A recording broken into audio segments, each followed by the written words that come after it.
బోయి భీమన్న గారి మేనకోడలు మధుమిత గారిని కూడా వేదిక మీదకు రావాల్సిందిగా కోరుతున్నాం.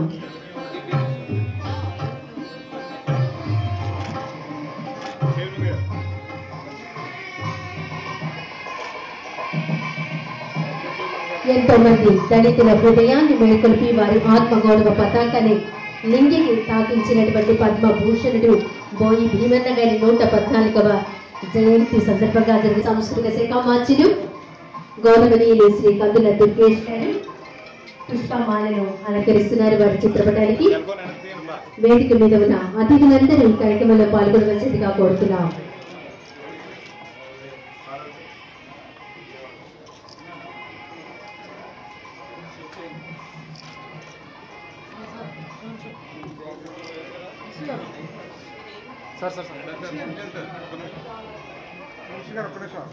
సున్నితం, ఆశ సుందరం, ఆశయం అద్భుతం. వారి పద్మభూషణ్ బోయి భీమన్న గారి వారి 114వ జయంతి ఉత్సవాన్ని ఆంధ్రప్రదేశ్ ప్రభుత్వం రాష్ట్ర భాషా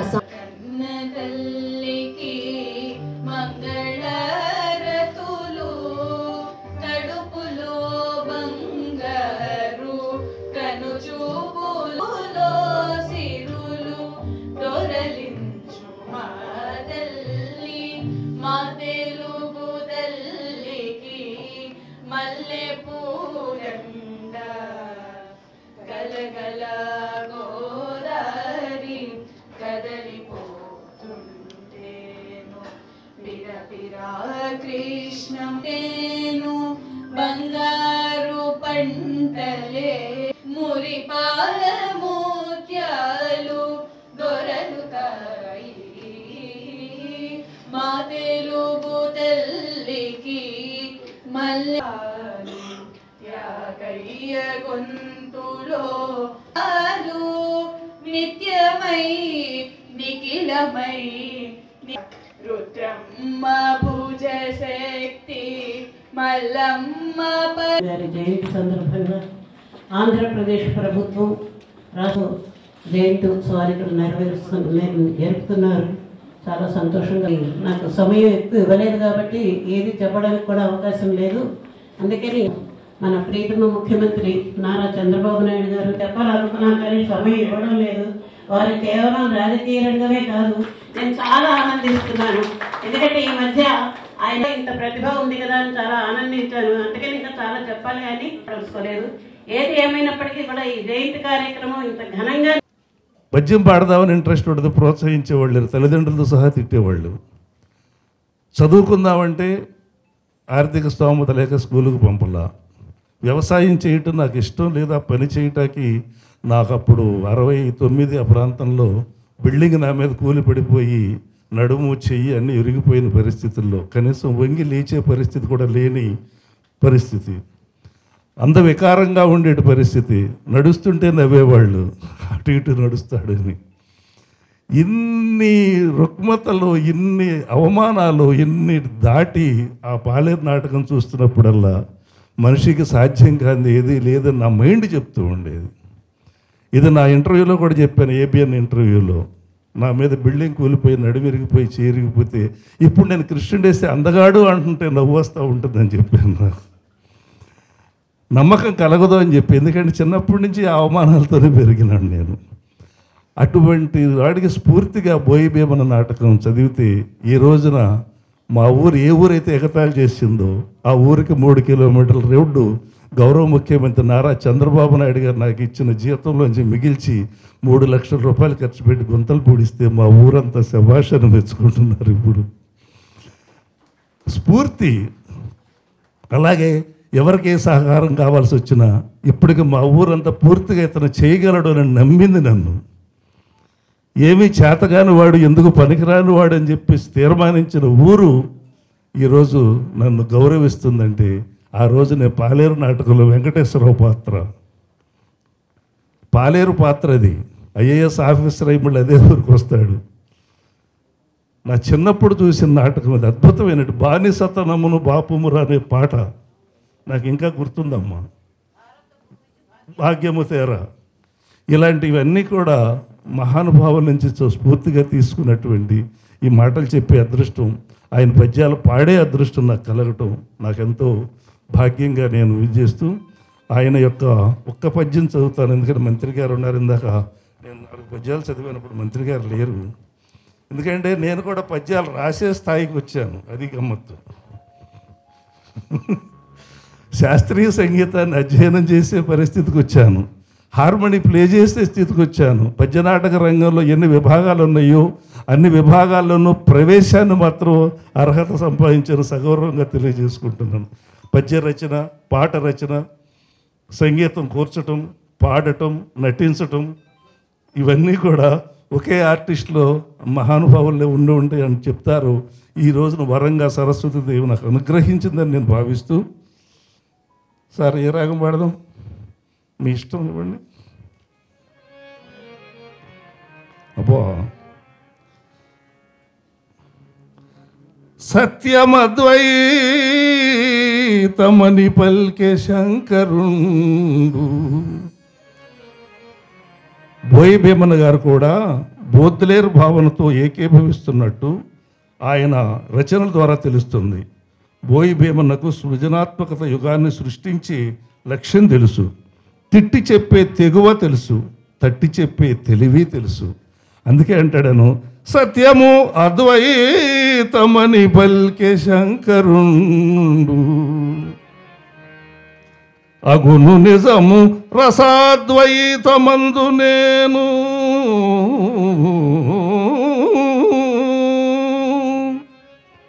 నిజమో సత్యమో సత్యమే నిజమో తెలిపి అమృత పదవిని సమకూర్చునది ఏ ప్రగతి.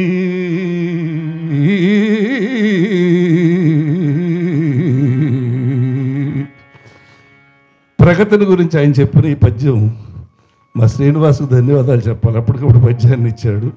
సో ఈ అవకాశం నాకు ఇచ్చి ఇంత చక్కటి కార్యక్రమంలో నేను పాల్గొనే భాగ్యాన్ని కలిగించిన పెద్దలందరికీ నేను నమస్కారం చెబుతూ, మా కలెక్టర్ గారికి నా మీద ఎంతో ప్రేమ, లక్ష్మీషా గారికి అందరికీ కూడా ధన్యవాదాలు తెలుపుతూ, ఇవాళ అవార్డు అందుకుంటున్న ఆత్మీయులు మరి మాకు ఎన్నో రకాలుగా పరిచయం అయిన పూర్ణచంద్ గారు, తెలుగు సాహితీ సభలు, ప్రపంచ సభలు ఎన్నో నిర్వహణలో మా మండల బుద్ధప్రసాద్ గారికి తోడు నీడగా ఉంటూ తెలుగు సాహిత్యాన్ని, తెలుగు భాష యొక్క గొప్పతనాన్ని మరి అనేక విధాలుగా ఆయన పనిచేస్తున్న విషయాన్ని ప్రశంసిస్తూ, మా సీఈఓ గారు కూడా మంచి పెయింటరు.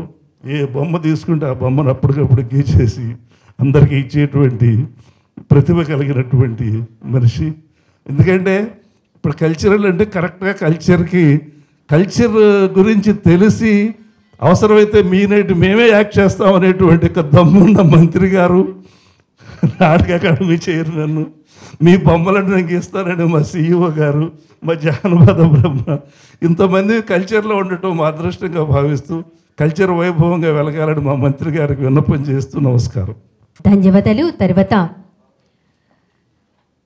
రాష్ట్ర భాషా సాంస్కృతిక సంచాలకులు రావు గారి కుంచి నుంచి జాలివరిన అద్భుత చిత్రరాజు, నిత్య నిరంతర చలనశీలమైన దివ్య శక్తికి రూపకల్పనే నటరాజు, లయ గాన సౌందర్య విలసితాలైన ఒక అద్భుతమైనటువంటి 189 లిరిక్కుల కావ్యమే. ఈ కావ్యం కాసు బ్రహ్మానందరెడ్డి గారికి అంకితమైనది. ఏ పరమానంద లయ బ్రహ్మలో అనుక్షణము తన్మయుడై ఉంటూ ఉంటారో భీమన్న, ఆ సృష్టి క్రియ ప్రేయ ప్రక్రియకు ఈ అఖండ తాండవం ఆద్యంతరహితమైన. జయ జయ జయ అంబేద్కర, జయ దళిత జనస్వరా,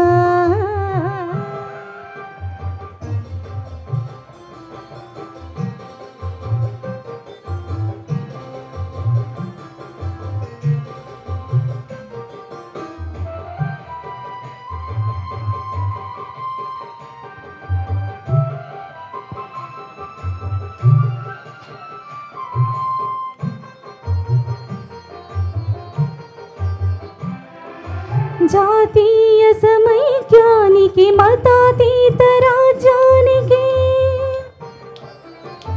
జాతీయ సమైక్యానికి మతాతీత రాజ్యాన్ని, ప్రజాస్వామ్య ధర్మానికి శరణమైన సంఘర్షే,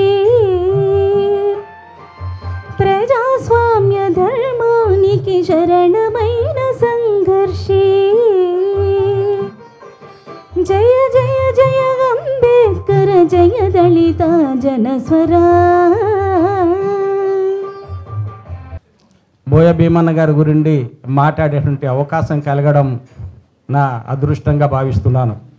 ఎందుకంటే నేను ఒక ఆదివాసి బిడ్డను. ఒక ఆదివాసి బిడ్డగా ఓ దళిత బిడ్డ తాలూకా గొప్పదనం గురించి వేదికలో పాలు పంచుకునే అవకాశం వస్తే అంతకంటే అదృష్టం మరేముంటుందనేటువంటి ఆనందం అయితే ఈరోజు నాకు స్పష్టంగా ఉంది. ఆ అవకాశం కల్పించినటువంటి రాష్ట్ర ముఖ్యమంత్రి వర్యులు, అందులో ప్రధానంగా నాకు ఈ వేదికలో అవకాశం పంచుకోవడానికి మరి కారకులైనటువంటి మా పార్టీ అధినేత రాష్ట్ర ఉప ముఖ్యమంత్రి పవన్ కళ్యాణ్ గారికి ప్రత్యేకంగా నమస్కారాలు తెలియజేసుకుంటా ఉన్నాను. మరి బోయ భీమన్న గారి గురించి ఎంతోమంది పెద్దలు చాలా గొప్పగా చెప్పేవాళ్ళు ఉన్నారు.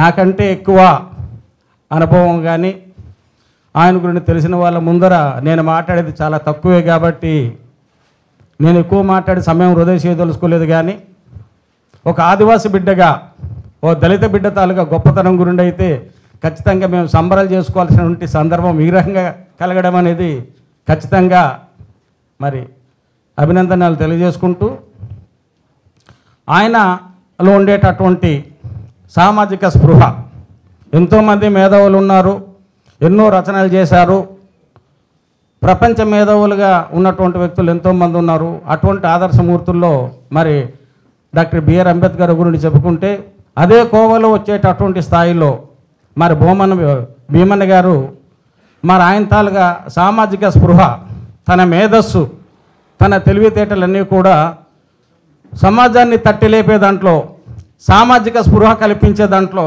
ఆయన ఆలోచన ఏ రకంగా పరిగెట్టిందనేది మనమంతా చూసాం. ప్రధానంగా గుడిసెలు కాలిపోతున్నాయి అనేటటువంటి ఒక రచన ద్వారా ఆయనలో ఉండేటటువంటి సామాజిక స్పృహ, సామాజికంగా మనకు తట్టిలేపినటువంటి అంశాలు, ఆ ఆలోచన విధానం మరి సమాజానికి ఎంత మార్గదర్శనంగా నిలబడిందో మనం ప్రత్యేకంగా చెప్పక్కర్లేదు.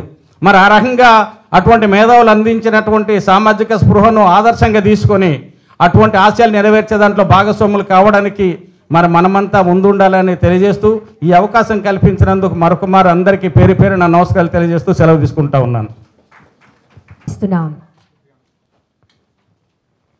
నిరంతర రచనాశీలి, సాహితీవేత్త, భాషాపరంగా అందవేసిన చెయ్యి డాక్టర్ జీవి పూర్ణచంద్ గారు వివిధ సాహిత్య ప్రక్రియలలో సృజనాత్మక, సామాజిక, వైజ్ఞానిక రచనలు, విశిష్ట సాహిత్య రచనలు చేసిన ప్రముఖ సాహితీవేత్త. 150కి పైగా పుస్తకాలు రచించారు. తెలుగే ప్రాచీనం పుస్తకం వీరు రచించారు. వీరిది అందులో చాలా ప్రముఖంగా చెప్పుకోవాల్సింది. దీన్ని హిందీలోకి, సంస్కృతంలోకి కూడా అనువాదం చేయడం జరిగింది. అలాగే నైలు నుంచి కృష్ణ దాకా ఆహార వేదం, తెలుగు కోసం లాంటి విశేష పరిశోధన గ్రంథాలను రచించారు. ప్రపంచ తెలుగు రచయితల మహాసభలు 6 పర్యాయాలు ప్రధాన కార్యదర్శిగా వ్యవహరించారు. అమలిన శృంగారం మొదటి రచన సప్తశిక నవల, తెలుగు ధీర చారిత్రక నవల, తెలుగు బసిడి, వజ్రభారతి, తెలుగు పున్నమి, తెలుగు వ్యాస మండలి, దేశ భాషలెందు తెలుగు లెస్స వంటి 20 బృహత్తర గ్రంథాలకు సంపాదకత్వం వహించారు. కృష్ణా విశ్వవిద్యాలయం ఏర్పాటు కోసం అందులో తెలుగు శాఖ కోసం పోరాడిన వారిలో జీవి పూర్ణచంద్ గారు ఒకరు. ఈరోజు పద్మభూషణ్ బోయి భీమన్న గారి పేరిట 2000 సంవత్సరం జనవరి 1న నేను దీనజన బాంధవుడు పేరుతో వేముల కోర్మయ్య గారి జీవిత చరిత్ర రాశాను. బెనారస్ హిందూ విశ్వవిద్యాలయంలో మొట్టమొదటి దళిత విద్యార్థి వేముల కోర్మయ్య గారు. తర్వాత ఆయన ఉమ్మడి మద్రాసు రాష్ట్రంలో ప్రకాశం గారి మినిస్ట్రీలో మంత్రిగా చేరి దక్షిణ భారతదేశంలో హరిజన హాస్టళ్ల నిర్మాతగా, హరిజన హాస్టల్ అనే కాన్సెప్ట్ని దేశానికి పరిచయం చేసినటువంటి వ్యక్తి వేముల కోర్మయ్య గారు. ఆయన జీవిత చరిత్రని ఆయన విగ్రహం విజయవాడ విజయ టాకీస్ వంతెన దగ్గర నెలకొల్పిన సభలో ఆయన జీవిత చరిత్ర గ్రంథం దీనజన బాంధవుడు ఆవిష్కరించడం జరిగింది.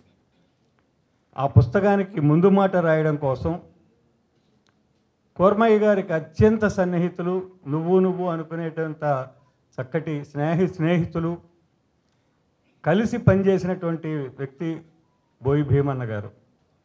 అందుకని వారికి ముందు మాటలు రాయమని చెప్పిన అడగటానికి వారి ఇంటికి వెళ్ళాను నేను 2000 సంవత్సరంలో. వారితో చాలాసేపు గడిపాను. నా పుస్తకం దాదాపుగా ఆయనకి నేను చదివి వినిపించాను. అప్పటికే బాగా ఆయన చేతి వణుకు అది వస్తుంది, సంతకం కూడా చక్కగా పెట్టలేనటువంటిది, బాగా వణుకు వస్తుంది అనమాట. ఆయన ఆ పుస్తకాన్ని ఎంతగానో మెచ్చుకున్నారు. మా ఇంటి పేరు గంగరాజు. గంగరాజు వారి అబ్బాయి ఇంట్లో గంగని పెట్టుకున్నాడు, గంగలాంటి మనిషి అని నన్ను ఆ రోజు ఆయన ప్రశంసించాడు. బహుశా ఈరోజు వారి పేరుతో నాకు అందిన ఈ పురస్కారం ఆనాడే నాకు వారి ద్వారా అందింది, ఆ మాటల ద్వారా అని చెప్పినని నేను భావిస్తున్నాను.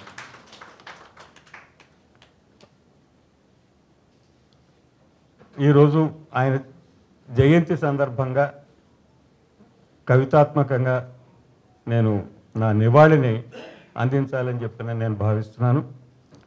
భీమన్న రచనలు మానవతా గీతికలు, వెలుగులు పంచిన సమానత్వ తారకలు. పాలేరు నుండి రాగ వాసిష్టం దాకా మానవత్వమే ఆయన తారక మంత్రం.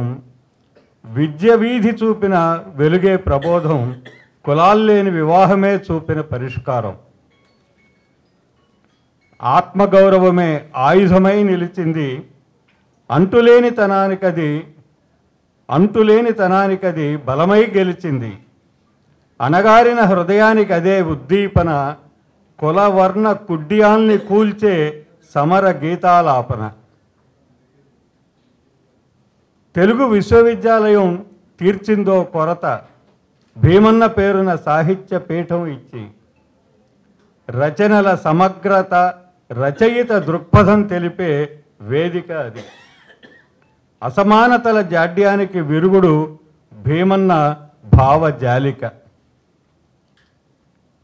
దళితుడని పలకలేదంటారు కొందరు, ఆయన దళితుడనే పదం ఎక్కువగా వాడలేదు అని.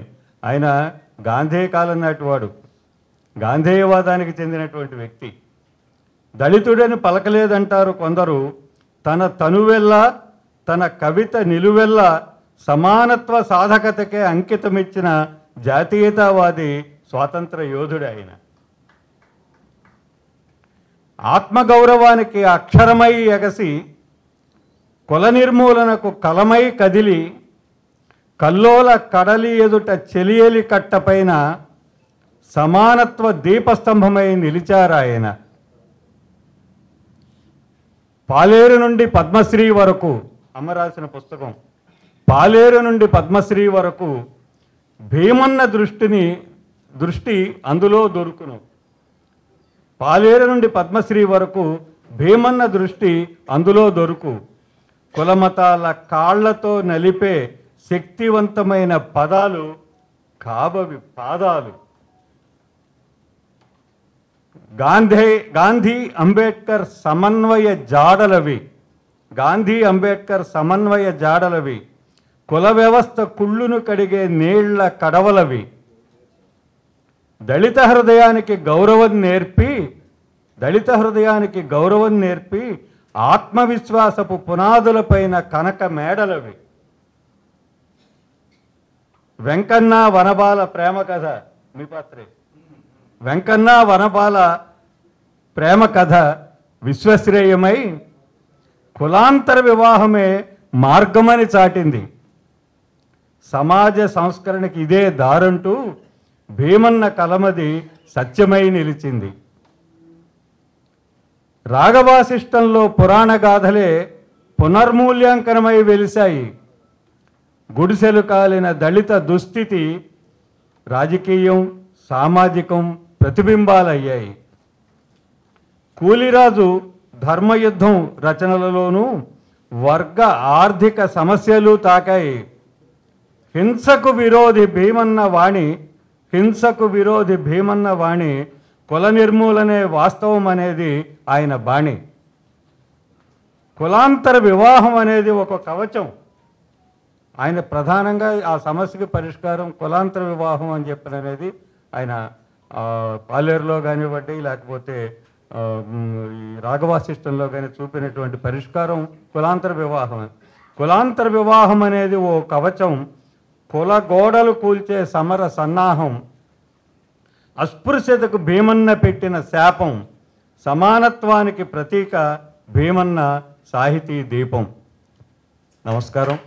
మరొక్కసారి నాకు ఈ పురస్కారాన్ని మీ అందరి చేతుల మీద అందించిన పెద్దలందరికీ, ముఖ్యంగా అమ్మకు, నా పట్ల అవ్యాజానురాగాన్ని అమితమైన వాత్సల్యాన్ని ప్రదర్శించే మా సన్మిత్రులు రేగుళ్ల మల్లికార్జునరావు గారికి, సంచాలకులు సాంస్కృతిక శాఖ మంత్రి గారికి నేను ప్రణమిల్లుతూ నమస్కరిస్తూ మరొకసారి ధన్యవాదాలు తెలియజేసుకుంటున్నాను. నమస్కారం.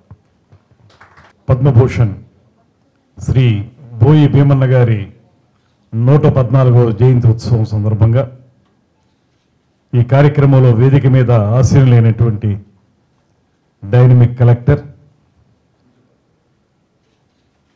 జిల్లాలో కళా సాంస్కృతిక వైభవాన్ని పునరుద్ధరించడానికి నిరంతరం కృషి చేస్తున్నటువంటి లక్ష్మీషా గారికి, ఈ కార్యక్రమంలో విశిష్ట అతిథిగా పాలుపంచుకుంటున్నటువంటి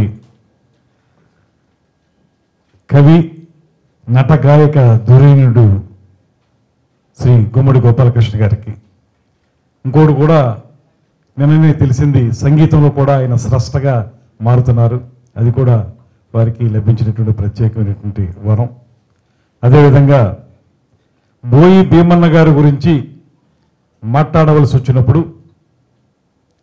వివిధ స్థాయిల్లో ఉన్నటువంటి వివిధ రకాల వ్యక్తులు ఆయన వ్యక్తిత్వాన్ని కానీ ఆయన రచనా చమత్కృతిని కానీ వివిధ కోణాల్లో స్పృశించినప్పుడు బోయి భీమన్న గారు ఏ రకమైనటువంటి వాదానికి నిలబడ్డారనేటువంటి విషయంలో కొంత సంకట స్థితి ఉన్న సందర్భంలో పాలేరు నుండి పద్మశ్రీ వరకు బోయి భీమన్న అని చెప్పి రాసి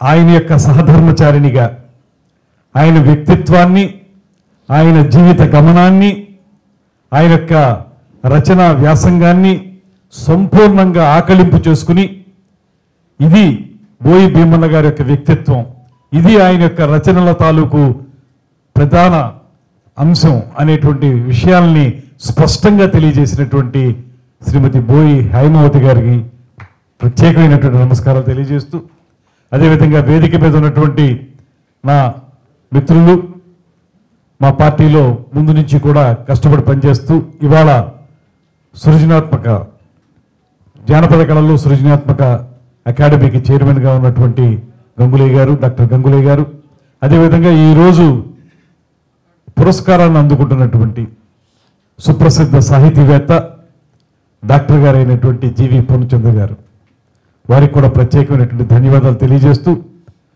అదేవిధంగా వేదిక మీద ఉన్నటువంటి బోయి భీమన్న గారి మేనగోళ్ళు వారికి, ముఖ్యంగా ఇలాంటి కళా సాంస్కృతిక రంగానికి సంబంధించినటువంటి అనేక కార్యక్రమాలని అనితర సాధ్యంగా నిర్వహించడంలో నిరంతరం కూడా ఒక తపస్సులాగా చేసేటువంటి వ్యక్తి మా కల్చర్ డిపార్ట్మెంట్ CEO మల్లికార్జున గారు.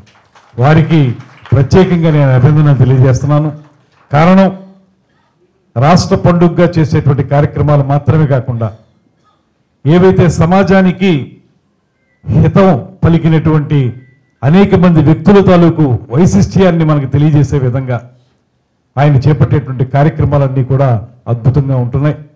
ఒక మంచి వ్యక్తి, ఈ శాఖకి అవసరమైనటువంటి వ్యక్తి మల్లికార్జున గారి రూపంలో ఉన్నారనేటువంటి మాటను కూడా తెలియజేస్తూ, దాంతోపాటు ఇక్కడికి విచ్చేసినటువంటి సంగీత కళాకారులు, అదేవిధంగా ప్రతిసారి అద్భుతమైనటువంటి కంపీరింగ్ చేస్తున్నటువంటి శ్రీమతి అన్నపూర్ణ గారు, అదేవిధంగా ఇక్కడికి విచ్చేసినటువంటి 50 మంది కళాత్మక హృదయం ఉన్నటువంటి వ్యక్తులు, బోయి భీమన్న గారి యొక్క ఆలోచనల్ని ముందుకు తీసుకువెళ్ళటానికి అనేక రకాలుగా ప్రయత్నం చేస్తున్నటువంటి ఇక్కడికి విచ్చేసిన అందరికీ కూడా నమస్సుమాంజలి తెలియజేస్తూ, బోయి భీమన్న గారి యొక్క జయంతి ఉత్సవంలో నేను మంత్రిని అయిన తర్వాత పాల్గొనడం అనేది ఇది రెండోసారి.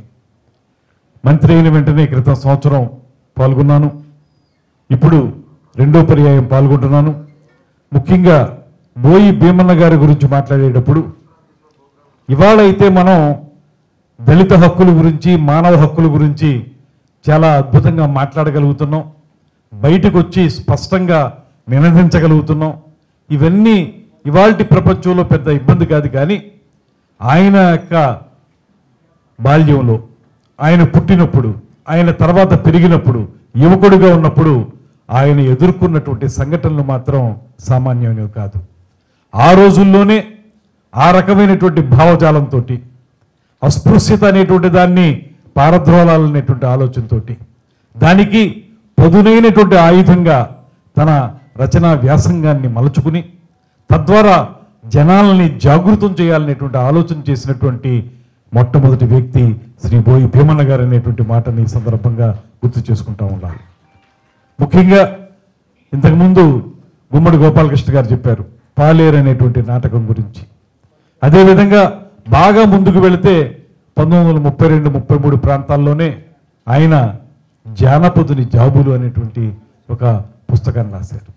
అవి పుస్తకం కాదు, తర్వాత పుస్తక రూపంలోకి వచ్చాయి. కానీ ఒక యువకుడు చదువుకోవటానికి పట్టణం వెళ్ళి ఆర్థికపరమైనటువంటి పరిపుష్టి లేకపోవటం వల్ల తిరిగి పల్లెటూరుకు వచ్చి తన స్వగ్రామానికి వచ్చి అక్కడ మళ్ళీ కూలి చేసుకుంటూ తాను ఎందుకు చదువుకోలేకపోయాననేటువంటి మాటని పట్నంలో ఉన్నటువంటి స్నేహితుడికి రాసినటువంటి ఉత్తరాలే జానపదుని జాబులు. అటువంటి ఒక అద్భుతమైన ఆలోచన ఆ రోజుల్లోనే చేసి ఆయన ముందుకు తీసుకెళ్ళినటువంటి ఈ జనజాగృతి అనేటువంటి కార్యక్రమం ఇవాళకి కూడా మన అందరికీ కూడా అనుసరణీయం అనేటువంటి మాటను కూడా ఈ సందర్భంగా మనం చేస్తున్నాను. ఆయన చేసినటువంటి కార్యక్రమాలు ప్రజల్లో చైతన్యం తీసుకురావాలని రచనా వ్యాసంగం ద్వారా ఆయన చేసినటువంటి ఒక తపస్సు ఇవాళ సత్ఫలితాలను ఇస్తుందనేటువంటి మాటను కూడా నేను మనవి చేయగలుగుతున్నాను. ఇవాళ ఇంతకుముందు పాడినటువంటి జయ జయ అంబేద్కర ఇవాళ అదొక జాతీయ గీతం, దళిత జాతీయ గీతం అయ్యి మనం అందరం కూడా పాడుకునేటువంటి అద్భుతమైన గీతం అయింది. అందుకే అంటాను బోయి భీమన్న గారి గురించి మాట్లాడేటప్పుడు ఆయన ప్రాతస్మరణీయులు. ఉదయం లేచిన వెంటనే గుర్తు చేసుకోవాల్సిన వ్యక్తుల్లో శ్రీ బోయి భీమన్న గారు ప్రథమ వరుసలో ఉంటారనేటువంటి మాటను కూడా ఈ సందర్భంగా మనవి చేస్తున్నాను. ఆయనకి ఎప్పుడో చిన్న వయసులోనే 1973లోనే ఆయనకి పద్మశ్రీ వరించింది. ఇప్పుడు పద్మభూషణ్ కూడా తర్వాత కాలంలో వచ్చింది. కేంద్ర సాహిత్య అకాడమీని కూడా పొందారు, అకాడమీ అవార్డుని కూడా. అదేవిధంగా వివిధ స్థాయిల్లో ఆయన రాసినటువంటి 70 పైచిలకు నాటకాలు కానివ్వండి, వచన కవితలు కానివ్వండి, ఇతరత్రా గ్రంథాలు కానివ్వండి, వీటన్నిటినీ అందరూ గుర్తించినటువంటి సందర్భం మనకు కనపడతా ఉంటుంది. ఇటువంటి మహానుభావుడు ఆయన చూపించినటువంటి దారిలో మనందరం ప్రయాణం చేయాల్సిన అవసరం ఉంది. ఆయన సమాజంలో ఉన్నటువంటి రుగ్మతల్ని ఎత్తి చూపడానికి రచనా వ్యాసంగాన్ని ఆశ్రయిస్తే ఇతర రంగాల్లో ఉన్నటువంటి వాళ్ళు అందరం కూడా ఏ రంగంలో ఉన్న వాళ్ళు వారి రంగాల్లో ఖచ్చితంగా ఆయన ఏ ఆశయ సిద్ధి కోసం అయితే ప్రయత్నించారో దాన్ని ముందుకు తీసుకెళ్లాల్సిన బాధ్యత తీసుకోవాలనేటువంటి మాటని సందర్భంగా తెలియజేస్తూ, ముఖ్యంగా మేము రాజకీయాలు ఉన్నటువంటి మేము ఏదైతే సేవ చేయడానికి వచ్చామని చెప్పుకునేటువంటి మేము, సమాజంలో మార్పు తీసుకురావడానికి రాజకీయాల్లోకి వచ్చామని చెప్పేటువంటి మేము బోయి భీమన్న గారి యొక్క ఆలోచనల్ని ముందుకు తీసుకువెళ్ళగలిగితేనే మేము రాజకీయాల్లో ఉండడానికి అర్హులు అనేటువంటి మాటను కూడా ఈ సందర్భంగా నేను మనవి చేస్తా ఉన్నాను. అంత అద్భుతమైనటువంటి వ్యక్తి. ఇవాళ కూడా మనం ఆయన గురించి తలచుకుంటున్నామంటే, రాష్ట్రం కూడా ఆంధ్రప్రదేశ్ రాష్ట్ర పండుగగా దీన్ని జరుపుకుంటున్నామంటే ఆయన సమాజంలో తీసుకొచ్చినటువంటి చైతన్యమే ప్రధానమైనటువంటి కారణంగా భావించాలి. ఆయన జాతీయవాది అనేటువంటి మాట ప్రస్ఫుటంగా కనపడుతుంటుంది మనకి ఎక్కడికి వెళ్ళినప్పటికీ కూడా. ఆయన కులాల గురించి మాట్లాడినా, వర్గాల గురించి మాట్లాడినా, లేకపోతే అంటరానితరం గురించి మాట్లాడినా, ఏది మాట్లాడినప్పటికీ కూడా వీటన్నిటికంటే మించి పైన కనపడేటువంటి ప్రథమమైనటువంటి అంశం ఏంటంటే జాతీయవాదం అనేటువంటి మాట. ఆ జాతీయవాదాన్ని ప్రజల్లోకి తీసుకువెళ్ళడానికి ఆయన చూపించినటువంటి మార్గం, ఆయన ఇచ్చినటువంటి ఆలోచనలు మనందరికీ కూడా మార్గదర్శకంగా నిలబడతాయనేటువంటి మాటని మరొకసారి తెలియజేసుకుంటూ, మనం ఎక్కడ పుట్టినా ఎలా పుట్టినా మనం అందరం భారతీయులు అనేటువంటి భావన మనకి రావాలనేటువంటి మాట వారు చెప్పినటువంటి మాట, దాన్ని మనం అమలు చేయాలనేటువంటి విషయాన్ని తెలియజేస్తూ, అదేవిధంగా ఈరోజు సత్కారాన్ని అందుకుంటున్నటువంటి, అభినందన పురస్కారాన్ని అందుకుంటున్నటువంటి జీవి పూర్ణచంద్ గారికి ప్రత్యేకమైనటువంటి అభినందనలు తెలియజేస్తున్నా. ఆయన ఇంతకుముందు ఒక కవితా రూపంలో చెప్పినటువంటి మాటలు ఏవైతే ఉన్నాయో ఆ మాటలు బోయి భీమన్న గారి గురించి అవన్నీ కూడా అద్భుతంగా వారు ఆయన జీవన విధానాన్ని చెప్పినటువంటి, ఆయన రచనా వ్యాసంగం గురించి చెప్పినటువంటి అంశాలు. అలాంటి చక్కటి కవితలు రాయటం కానీ, ఇందాకే చెప్తున్నారు హైమవతి గారు అమ్మగారు, వారు ఈ మధ్య కాలంలో భువన విజయం అని చెప్పి ఒక సమకాలీన సాంఘిక పరిస్థితుల్ని దృష్టిలో పెట్టుకుని రాశారని చెప్తున్నారు. అడిగాను నేను, నాకు ఆ పుస్తకం ఉంటే ఇవ్వండి అని చెప్పి. మీకు ఇస్తారు పుస్తకం అని కూడా చెప్పారు. తప్పకుండా ఆ పుస్తకం కూడా చదువుతాను. అలాంటి మంచి సారస్వతం మీద అద్భుతమైనటువంటి పట్టున్నటువంటి వ్యక్తి, ఆయనకి పురస్కారం ఇవ్వటం బోయి భీమన్న గారికి నిజమైన నివాళి అనేటువంటి మాటను కూడా ఈ సందర్భంగా తెలియజేసుకుంటూ, ఈ కార్యక్రమంలో పాలుపంచుకునే అవకాశాన్ని కల్పించిన ప్రతి ఒక్కరికి కూడా ధన్యవాదాలు తెలియజేస్తూ సెలవు తీసుకుంటున్నాను. నమస్కారం. జై హింద్.